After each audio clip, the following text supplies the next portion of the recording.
Hello friends, आप देख रहे हैं भारती आईएएस यूट्यूब चैनल और मैं मनीष भारती आपका स्वागत करता हूं। फ्रेंड्स, इस वीडियो में हम जिस टॉपिक पे आज बात करेंगे वो है MSWL002 फील्ड वर्क जर्नल, यानी कि जो लोग सोशल वर्क कर रहे हैं, सोशल वर्क से जिनका पोस्ट ग्रेजुएशन हो रहा है, master of social work MSW, तो उसमें जो ओल्ड सेशन के लोग हैं, यानी कि जिनका एडमिशन 2019 से पहले का है, ओके 2018 तक में जिनका है, उनके लिए सेकेंड ईयर का जो जर्नल आता था वो जर्नल MSWL002 आता था। अब वो बदल गया, अब एक ही ईयर में दो जर्नल होता है, आप जानते हैं जो न्यू सेशन के लोग होंगे, लेकिन 2018 तक में यही होता था, सेकेंड ईयर में एक ही जर्नल होता था और ये होता था। तो इसका जो इंग्लिश वाला वीडियो तो मैंने फर्स्ट और सेकेंड ईयर ओल्ड सेशन वाले का अपलोड कर ही दिया था। हिंदी का ये सेकेंड ईयर का कर रहा हूँ अपलोड। आप में से बहुत लोग की डिमांड थी कि सर सेकेंड ईयर का एक पूरा जर्नल बना हुआ जर्नल आप ज़रा दिखा दीजिए कि कैसे बनाते हैं। तो ये जर्नल जो है सेकेंड ईयर का है, ओल्ड सेशन का, आप दे सकते हैं। जो न्यू सेशन के लोग हैं वो भी देखें, उनके लिए भी टॉपिक लगभग सेम ही होता है, तो आपको फ़ायदा जरूर मिलेगा इसका। ओके, उससे पहले एक इन्फॉर्मेशन दे दूँ कि जो लोग भी BSW first second third year, MSW first second year, MSWC first second year, Hindi English किसी भी लैंग्वेज के स्टूडेंट हों, अगर जर्नल बनाने में प्रॉब्लम आ रही है तो बेहिचक कांटेक्ट करें मेरे से। कांटेक्ट डिटेल डिस्क्रिप्शन बॉक्स में है, इस वीडियो के नीचे ठीक डिस्क्रिप्शन बॉक्स होगा, वहाँ मेरा कांटेक्ट डिटेल्स है, ईमेल आईडी है और व्हाट्सएप नंबर है, कॉलिंग नंबर है। आप कांटेक्ट करके आप PDF ले सकते हैं। सभी कोर्स का इंग्लिश हिंदी में PDF बना हुआ है, आप मेरे से डिस्कशन भी कर सकते हैं कांटेक्ट करके। जिनका भी जर्नल बनाने में प्रॉब्लम आ रहा है मैं हेल्प कर दूंगा, ताकि आप जर्नल प्रिपेयर कर सकें और आपकी डिग्री कंप्लीट हो सके। तो फ्रेंड्स, आप आइए जो इस वीडियो पे आप आते हैं, देखिए ब्लॉक 2 लिखा हुआ है। ओके, तो ये जो होगा सेकेंड ईयर का वो ब्लॉक 2 वाला आपका है। ये देखिए, पहला जो आप जानते हैं फर्स्ट फेस सीट है, तो फेस सीट में आपको पता ही है स्टूडेंट का डिटेल्स होता है, ये आप जानते हैं, इस पे ज़्यादा हम टाइम नहीं देंगे। कंटेंट ये है, कंटेंट में आप देख लीजिए, यहाँ थोड़ा सा प्रॉब्लम है, इस बुक के कंटेंट में थोड़ा सा प्रॉब्लम है। देखिए, induction meeting, orientation visit, concurrent field work reports यहाँ है, और यहाँ सीधे ये छठा टॉपिक 6 टॉपिक है, रिपोर्ट ऑफ इंडिविजुअल कॉन्फ्रेंस। यहाँ से थोड़ा बीच में कुछ टॉपिक गायब है, जबकि बुक के अंदर चलेंगे तो कुछ टॉपिक है, 5 टॉपिक यहाँ से गायब है। फील्ड वर्क रिपोर्ट के बाद जो अंदर आपको मिलेगा वो 6 टॉपिक आपको मिलेगा, केस वर्क 7 टॉपिक मिलेगा, ग्रुप वर्क 8 जो टॉपिक है वो है आपका कम्युनिटी ऑर्गेनाइजेशन, फिर सोशल वर्क वेलफेयर है, फिर एक सोशल एक्शन है। ये 5 टॉपिक यहाँ नहीं लिखा हुआ जो कि अंदर दिया हुआ है। ओके, तो आप ये मान के चलें। और ये जो टॉपिक है वो शायद 9वां या 10वां इंडिविजुअल कॉन्फ्रेंस, तो और ये 10वां है ग्रुप कॉन्फ्रेंस, फिर सेल्फ एवोल्यूशन। बाकी यहाँ थोड़ी गड़बड़ है, अंदर सब ठीक है, तो इसको थोड़ा आप समझ के चलें। यहाँ पे आप कई लोग बहुत परेशान होते हैं और ये स्क्रीनशॉट लेकर के भेजते हैं कि सर ये क्या है, ये तो गड़बड़ हो रहा है, समझ नहीं आ रहा है, तो आप समझ लीजिए इस चीज़ को। ये ओल्ड सेशन वाले सेकेंड ईयर के जर्नल में थोड़ी सी प्रॉब्लम हो गई थी। ओके, और बहुत लोगों में तो ठीक भी होगा, तो उसको भी समझते चलना है। ये इंट्रोडक्शन पार्ट है, इसको आप पढ़ लें के लिए। और ये pre term self assessment form है, यहाँ से अब आपका काम शुरू होता है जर्नल पे वर्क करना। तो इस पे जो क्वेश्चंस कुछ दिए रहते हैं, ये क्वेश्चन आप ज़रूर कीजिए। क्वेश्चंस बहुत वास्ट नहीं रहता है, आप इजी वे में कर सकते हैं। अगर कुछ गलती भी होता है कोई प्रॉब्लम नहीं है, आप लेकिन क्वेश्चन ज़रूर कीजिए, छोड़ना नहीं है। ध्यान रखिए कि ये फील्ड वर्क जर्नल आप तब बनाते हैं जब आप 45 डेज का इंटर्नशिप किसी NGO में जाके कर चुके होते हैं, तब ये करना है आपको। साथ ही इस जर्नल को, ये सेकेंड ईयर के इस जर्नल को पूरा करने के लिए आपको केस वर्क भी करना पड़ेगा 10-12 दिन का, ग्रुप वर्क ऐसा ही करना पड़ेगा, कम्युनिटी ऑर्गेनाइजेशन का वर्क करना पड़ेगा आपको, ये सब इसमें कंप्लीट होना चाहिए। और इंटरेक्शन विजिट लेना पड़ेगा आपको। ये इंडक्शन मीटिंग, आप जानते हैं इंडक्शन मीटिंग का मतलब हुआ फर्स्ट डे जब आप कॉलेज गए थे सेकेंड ईयर में, तो आप, मैंने कहा था ये हिंदी वाला है, तो आप देख लीजिए, ये ऐसे तरीके से डेट होना चाहिए, टाइम, सुपरवाइजर का नाम, रिपोर्ट पर क्या लिखना है, ये सब आप गए हैं तो क्या क्या उन लोगों ने बताया है आपको, ये सब आपके FWS ने, सुपरवाइजर के अंदर ये बुक करना होता है, तो ये सब बात का ध्यान रखना है। ओरिएंटेशन विजिट है, 5 NGO का ओरिएंटेशन विजिट करना पड़ेगा आपको। ध्यान रखना है कि इसका सर्टिफिकेट का ज़रूरत नहीं है, बस आपको 5 NGO विजिट करना है, वहाँ के बारे में जानना है, समझना है, आपको इसके सर्टिफिकेट की ज़रूरत नहीं है। ये फॉर्मेट देख लीजिए, डेट है, टाइम है, उसके बाद सुपरवाइज़र का नाम, रिपोर्ट है, क्यों आप गए थे, और उसका जो कल्चर मोटो होता है किसी NGO का, वहाँ के जो अधिकारी हैं जो, और वो किस तरह का काम करती है वो NGO, उसका फंडिंग कहाँ से होता है, वहाँ के प्रॉब्लम क्या क्या है, और उनकी फ्यूचर को लेके प्लानिंग क्या है। ऐसे ही करके 5 NGO का ऐसे आपको लिखना है, यहाँ पे ध्यान रखना है आपको। आप जहाँ के भी हैं वहाँ के 5 एनजीओ लिखिए, जहाँ से भी आप इंटर्नशिप कर रहे हैं कोशिश कीजिए कि वहीं के 5 एनजीओ लिखिए आप। लिखने का मतलब है आप इस 5 एनजीओ में विजिट करने गए हों। ये टेबल भी एक होता है, आप ये भी बना सकते हैं, स्टाफ की संख्या वगैरह कैसे कैसे। ध्यान रखें कि जो भी फॉर्मेट मैं बता रहा हूँ ना वो मतलब आखिरी नहीं है एकदम, आप इसमें मॉडिफाई कर सकते हैं, तो ये ध्यान रखना है। एक्टिविटी 4 हो गया कंकरेंट फील्ड वर्क रिपोर्ट, इसमें अब आप 45 डे जो वर्क करने जाते हो वो लिखना है।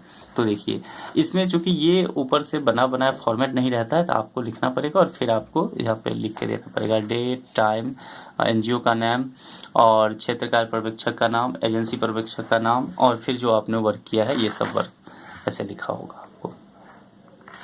ओके, तो इस तरह से आप चलते चलें ऐसे करके सेकेंड डे, थर्ड डे ऐसे करके आपको 45 डेज तक का काम दिखाना है आपको। 45 डेज का वर्क दिखाना, जैसे 22 डेज हो गया।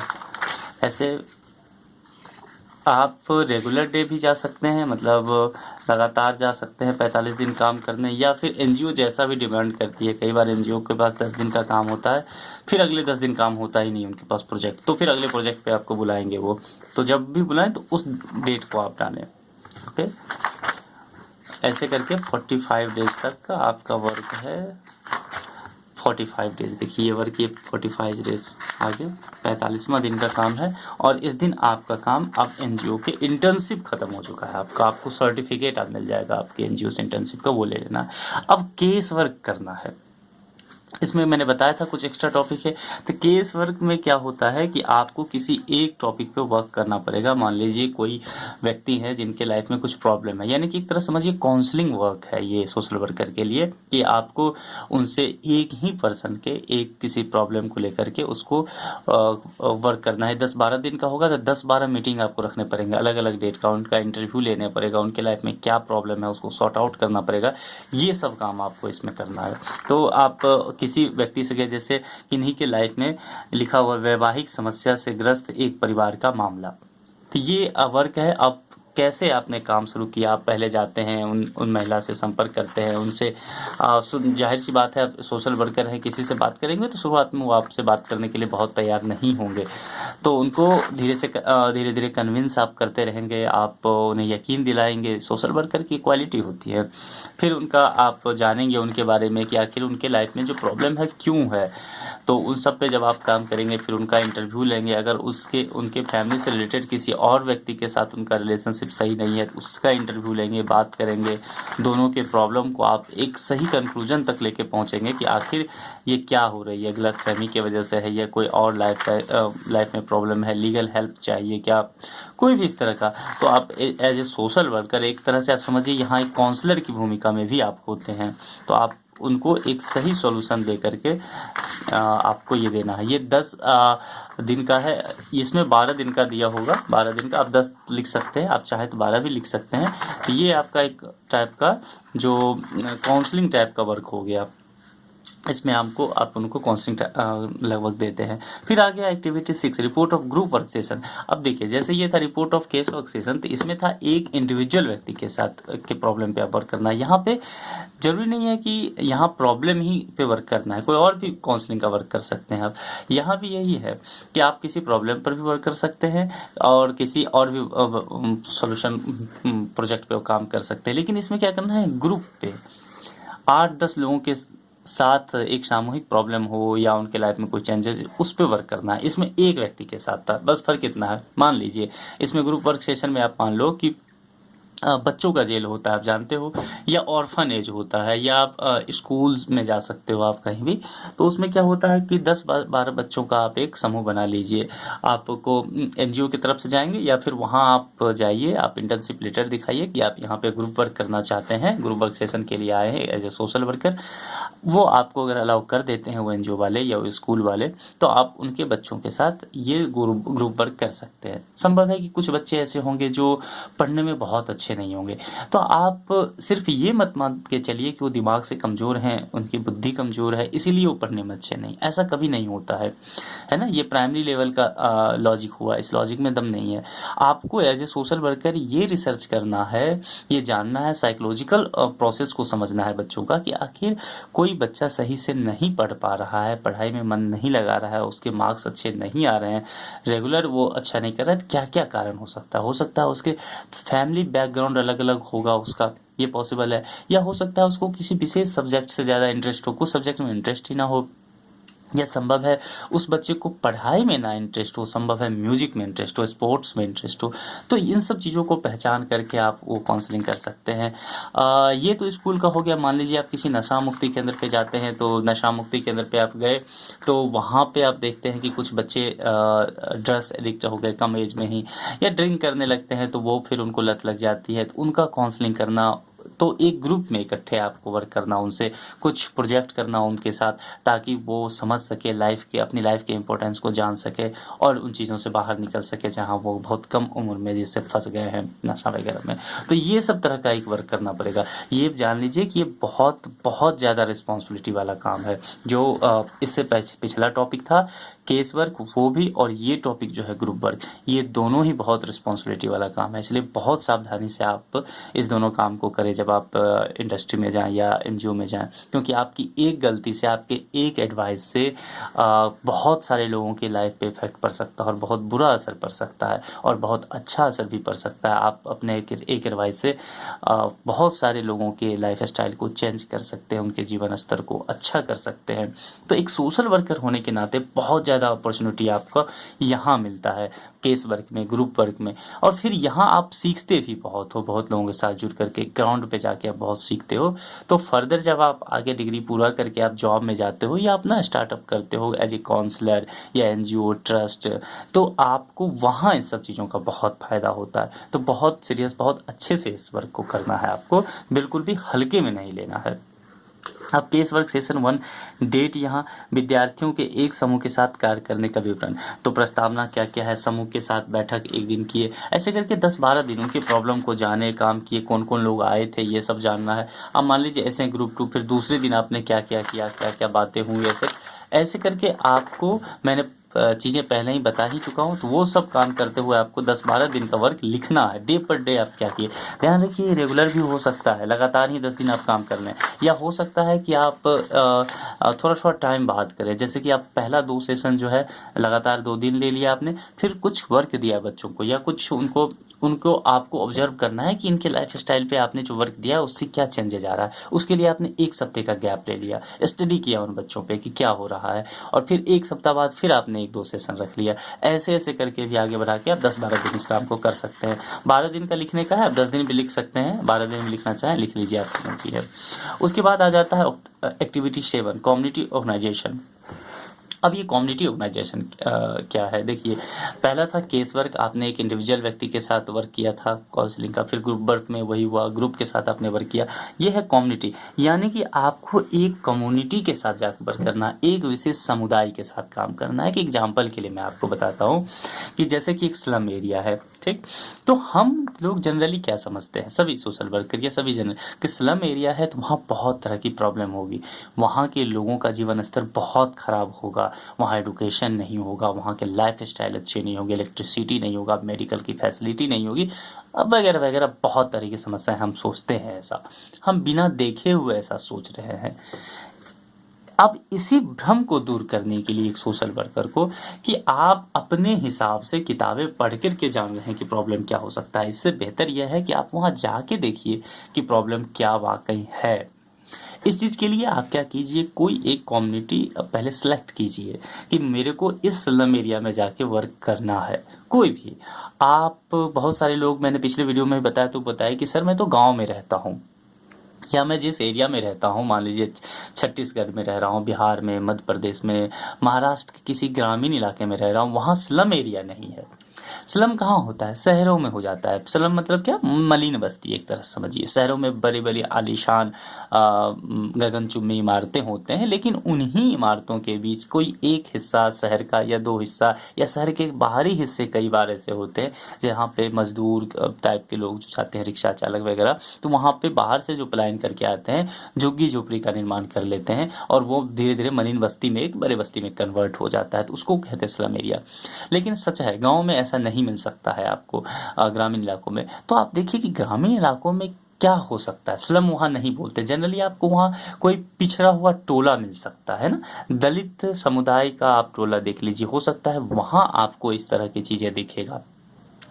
यह जरूरत नहीं है कि दलित ही ऐसे हो, दूसरे कास्ट में भी, चूंकि भारत है कास्ट के अकॉर्डिंग बहुत ज़्यादा बटा हुआ है, यहाँ लोगों के घर भी कास्ट के अकॉर्डिंग होते हैं कि भाई ये ब्राह्मणों का टोला है, ये राजपूतों का है, ये दलितों का है। ऐसा होता है गाँव में, आप इस सच्चाई से नकार नहीं सकते, आपको एक्सेप्ट करना पड़ेगा इन सब चीज़ों को। तो इन सब बातों को आपको समझना है। अगर कोई ऐसा टोला है जो लगता है कि आपको ये बहुत पिछड़ा हुआ जगह है, आप यहाँ जाके वर्क कर सकते हैं, कीजिए। मेरे कई सारे फ्रेंड्स छत्तीसगढ़ और मध्य प्रदेश के हैं, उड़ीसा के उस क्षेत्र के, झारखंड वगैरह उस एरिया के, जहाँ पे नक्सलाइट मूवमेंट बहुत चलता है, आदिवासी लोग, जनजातीय लोग रहते हैं, तो उनका बहुत कॉल है। मैंने उनको यही सजेस्ट किया था कि आप जनजातियों के बीच जाइए, जो शेड्यूल्ड ट्राइब हैं उनके बीच जाइए, जो आदिवासी लोग हैं उनके साथ जाइए, उनके प्रॉब्लम पे काम कीजिए, उन्हीं को कम्युनिटी के लिए आप रिकॉग्नाइज कीजिए और उनके साथ वर्क कीजिए। जब वो वहाँ जा कर के ग्राउंड पे देखे तो उन्होंने उसका अनुभव प्राप्त किया, और जैसे उनके दिमाग में पहले से था कि सर वहाँ रोड अच्छा नहीं होगा या इलेक्ट्रिसिटी नहीं, जब वहाँ जाके देखे तो उन्हें पता चला कि नहीं, यहाँ इलेक्ट्रिसिटी है कई जगह पे, रोड हैं कई जगह पे, है ना। लेकिन अगर ये चीज़ें हैं तो क्या वो इसका सही यूटिलाइजेशन कर रहे हैं? क्या इसके हो जाने से उनके लाइफ में सब चीज़ें बढ़िया है, या कुछ और भी कमी है? हो सकता है स्कूल हो पर स्कूल में प्रॉपर पढ़ाई ना होता हो, या फिर क्वालिटी एजुकेशन वहाँ प्रोवाइड नहीं किया जाता हो, या फिर गर्ल्स एजुकेशन का रेशियो बहुत गिर गया हो, या फिर ड्रॉप आउट की समस्या वहाँ पर ज़्यादा हो रही हो। उस मलिन बस्ती में संभव है, या जहाँ पर भी शहर या गाँव में महिलाओं का हेल्थ बहुत अच्छा नहीं हो, हेल्थ इंफ्रास्ट्रक्चर भी हो, पर महिलाएं अवेयर नहीं हो अपने हेल्थ के लिए। तो इन सब चीज़ों पे आप देखेंगे कि बहुत सारे एस्पेक्ट आपको, आप क्वेश्चन आंसर तैयार कीजिए, आपको 25-30 या 50 क्वेश्चन का एक मतलब पूरा सेट होना चाहिए, 50-60 क्वेश्चन का। आप उस क्वेश्चंस के अकॉर्डिंग आप वर्क करना शुरू कीजिए, आप एक एक टॉपिक पे रिसर्च करिए, बहुत डिटेल से चीज़ों को जानिए। एक सोशल वर्कर होने के नाते आपको ये सब काम करना चाहिए।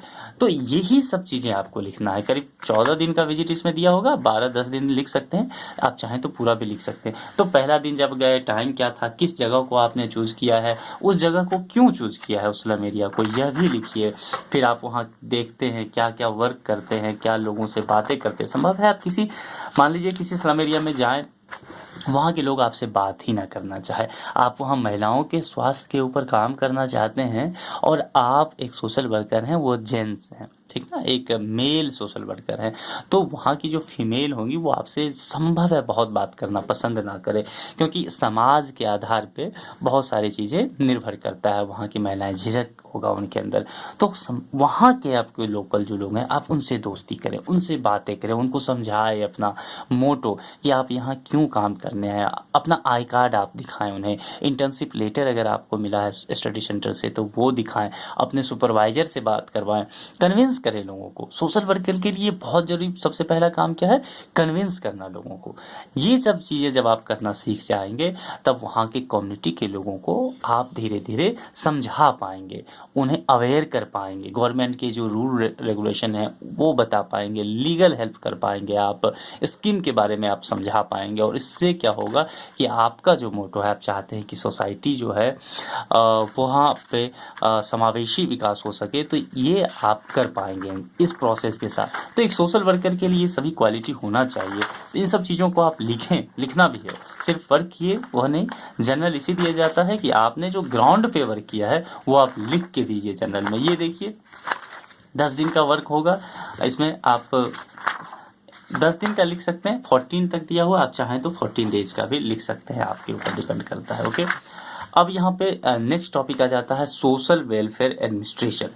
अब देखिए, आपने सबसे पहले 5 NGO में जाके ओरिएंटेशन विजिट किया, उसके बाद आप 45 दिन तक जाकर के किसी एनजीओ में काम किए हैं, देखिए कितना कुछ सीख रहे हैं आप। उसके बाद आप केस वर्क भी एक टीम एक लोग के साथ, एक बंदे की प्रॉब्लम पे किया, फिर आप ग्रुप वर्क कुछ और बाकी साथी लोगों के साथ मिलकर आपने किया, फिर आप कम्युनिटी को चूज किए, पूरे कम्युनिटी के साथ ही आपने एक्सपेरिमेंट किए, काम किया आप उनके साथ जा कर के। तो धीरे धीरे एक पे, फिर ग्रुप पे, फिर कम्युनिटी पे, 45 दिन एनजीओ में जाकर काम करना, 5 ओरिएंटेशन विजिट, 5 एनजीओ में जाके घूम के देखना, कितना कुछ सीखा आपने। फिर आपने इंडिविजुअल कॉन्फ्रेंस भी अभी आएगा वो सब किया, ग्रुप कॉन्फ्रेंस। अब यहाँ सोशल वेलफेयर एडमिनिस्ट्रेशन,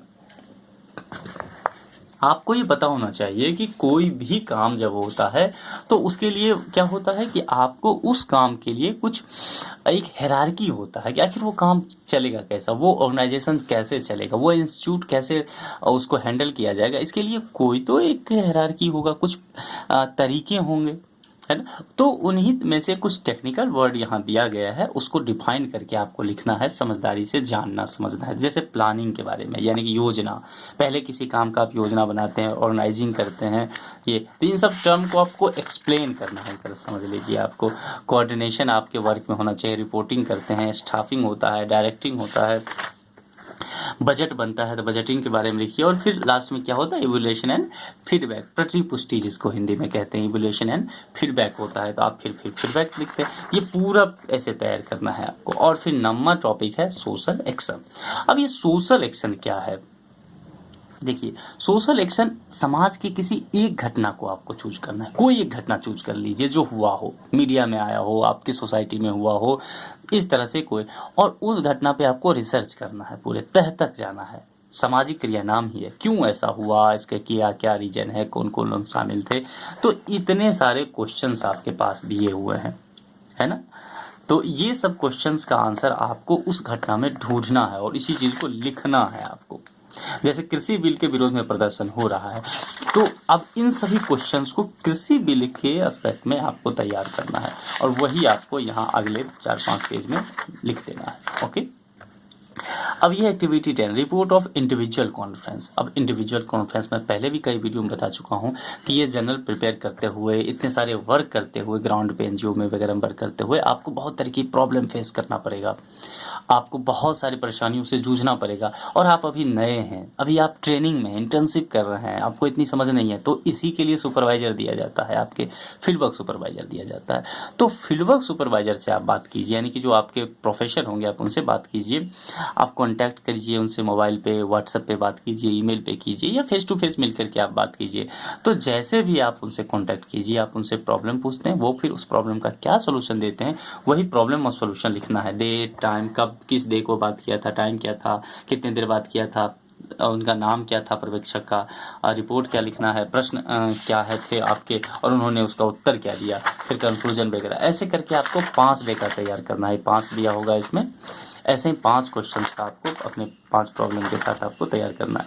आगे भी इसमें दिया होगा 6ठा 7वां, आप चाहे तो पूरा लिख सकते हैं, 10 तक दिया होगा। 10 प्रॉब्लम अगर आपके पास है तो लिखें, नहीं तो मिनिमम 5 तो होना ही चाहिए। चलिए अब केस वर्क हो गया ऐसे। अब देखिए ग्रुप वर्क है, group conference, sorry case work नहीं, केस वर्क पहला था, ये इंडिविजुअल कॉन्फ्रेंस था, व्यक्तिगत सम्मेलन हिंदी में, और ये ग्रुप कॉन्फ्रेंस है, समूह सम्मेलन।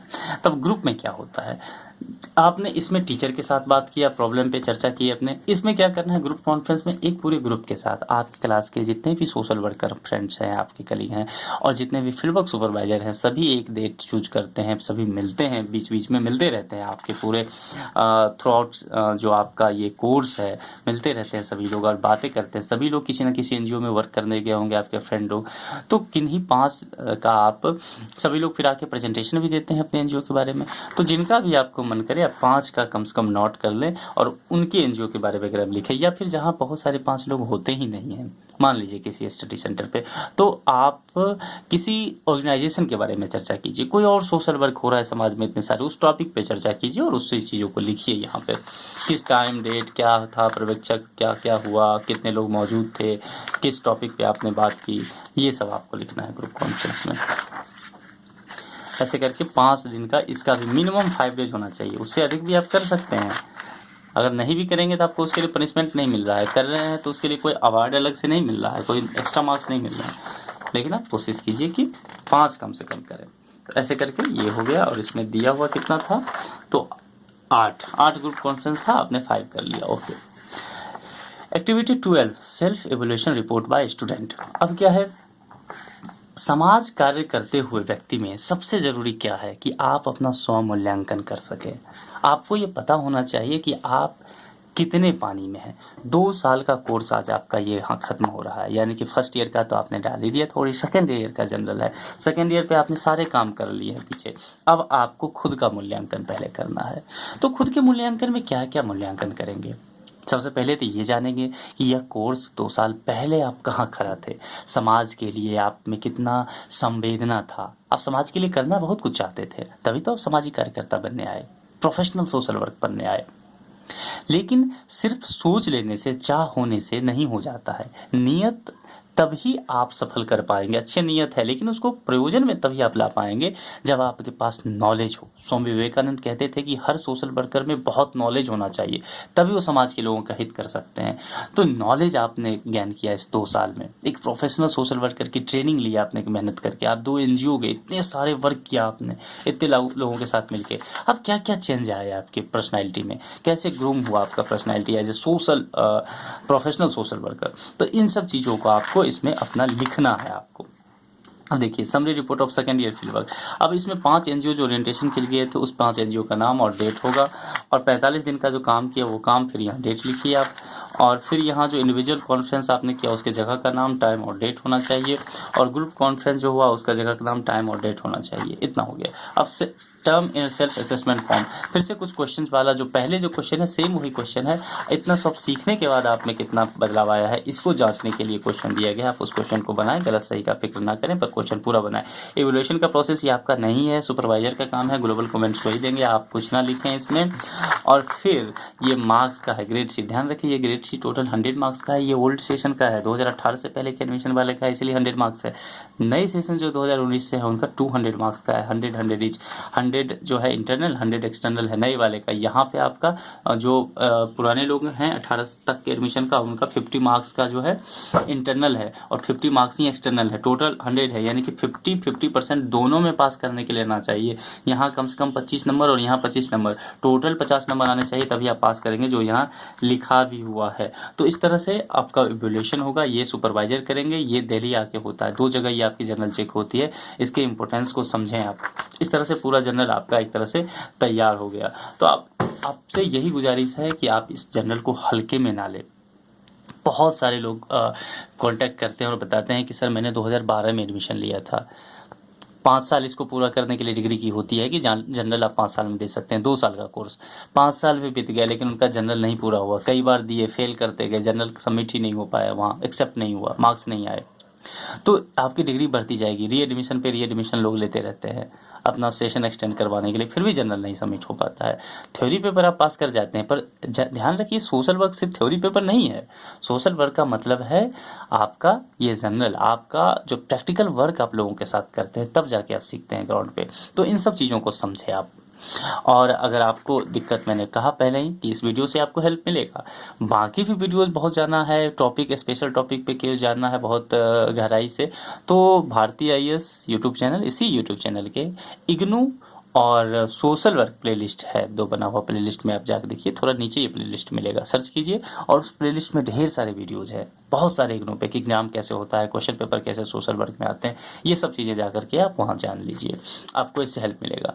उसके बावजूद भी आपको दिक्कत हो रहा है तो मैं कहूँगा आप रिस्क मत लीजिए, मेरा कॉन्टैक्ट नंबर इस वीडियो के डिस्क्रिप्शन बॉक्स में है, वहाँ जाइए, कॉन्टैक्ट नंबर लीजिए और व्हाट्सएप कीजिए, मुझे ईमेल ID है, मेल कीजिए।